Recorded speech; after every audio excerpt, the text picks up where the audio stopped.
মধ্যপ্রাচ্যের আকাশে বারুদের গন্ধ, চারিদিকে জল্পনা কল্পনা আর রহস্যের ঘন ঘটা। কয়েক দশক ধরে যে নামটির গুঞ্জন শোনা যাচ্ছিল ইরানের ক্ষমতার অলিন্দে, আজ তা পর্দার সামনে চলে এসেছে। তিনি আর কেউ নন, মোজতবা খামেনি। দাবি করা হচ্ছে ইরানের সর্বোচ্চ নেতার আসনে এক ঐতিহাসিক পরিবর্তন ঘটে গেছে।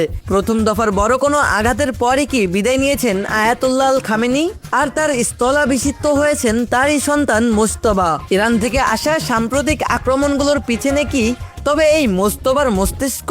আজ আমরা জানবো কে মোজতবা খামেনি এবং কিভাবে তাকে দীর্ঘ কয়েক দশক ধরে এই সিংহাসনের জন্য তৈরি করা হয়েছে। খবর ছড়িয়েছে প্রথম দফার বড় কোনো হামলায় আয়াতুল্লাহ খামেনি মারাত্মকভাবে ক্ষতিগ্রস্ত বা শহীদ হয়েছেন। যদিও অফিসিয়াল কনফার্মেশন এখনো আসেনি, কিন্তু তেহরানের রণকৌশল বলছে অন্য কথা। আগের চেয়ে অনেক বেশি আক্রমণাত্মক, অনেক বেশি ক্ষিপ্ত এই ইরান। বিশ্লেষকরা বলছেন এই নতুন তেজি মিজাজ আসলে মোজতবা খামেনির নেতৃত্বের স্বাক্ষর। পর্দার আড়ালে থাকা এই মানুষটি হঠাৎ করেই যেন সব আলো কেড়ে নিয়েছেন। কিন্তু প্রশ্ন হলো, তিনি কি শুধুই খামেনির পুত্র, নাকি এর চেয়েও বেশি কিছু? মোজতবা খামেনিকে এই একদিনের জন্য তৈরি করা হয়নি। গত 2 দশক ধরে তাকে অত্যন্ত সূক্ষ্মভাবে গড়ে তোলা হয়েছে। তিনি কেবল একজন ধর্মীয় নেতাই নন, বরং ইরানের রেভলিউশনারি গার্ড বা IRGC এর উপর তার রয়েছে একচ্ছত্র নিয়ন্ত্রণ। বাবার ছায়া হয়ে থাকলেও তিনি গোয়েন্দা সংস্থা এবং সামরিক বাহিনীর ভিতরে নিজের এক বিশাল নেটওয়ার্ক তৈরি করেছেন। অনেকে তাকে বলেন ইরানের শ্যাডো লিডার বা ছায়ানিতা। যখনই ইরান কোনো সংকটে পড়েছে, মোজতবা সেখানে উপস্থিত ছিলেন অদৃশ্য কারিগর হয়ে। বিশ্বের প্রভাবশালী মিডিয়া আউটলেটগুলো এখন জোর দিয়ে বলছে মোজতবা খামেনি ইরানের নতুন সুপ্রিম লিডার। তার নেতৃত্বে ইরান এখন নতুন এক সামরিক অধ্যায়ে প্রবেশ করেছে। সাম্প্রতিক ড্রোন হামলা এবং মিসাইল অপারেশনগুলো সরাসরি তার কমান্ডে পরিচালিত হচ্ছে বলে গুঞ্জন রয়েছে।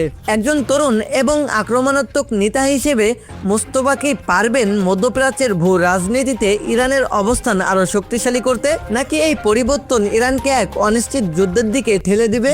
মোজতবার সামনে পথটা কিন্তু মিশ্রণ নয়। ইরানের ভিতরে ক্ষমতার লড়াই এবং আন্তর্জাতিক নিষেধাজ্ঞা, এই 2 পাহাড়সম চ্যালেঞ্জ তাকে মোকাবেলা করতে হবে। তবে তার সবচেয়ে বড় শক্তি হলো বাসিস বাহিনী এবং সামরিক বাহিনীর কণ্ঠরপন্থী অংশ, যারা মোজতবাকে খামেনির আদেশের যোগ্য উত্তরসূরি মনে করেন। তিনি যদি আনুষ্ঠানিকভাবে সর্বোচ্চ নেতার পদে বসেন, তবে ইরানের পররাষ্ট্রনীতিতে এই আমূল পরিবর্তন আসতে পারে। বিশ্ববাসী এখন তাকিয়ে আছে তেহরানের সেই অফিসিয়াল ঘোষণার দিকে।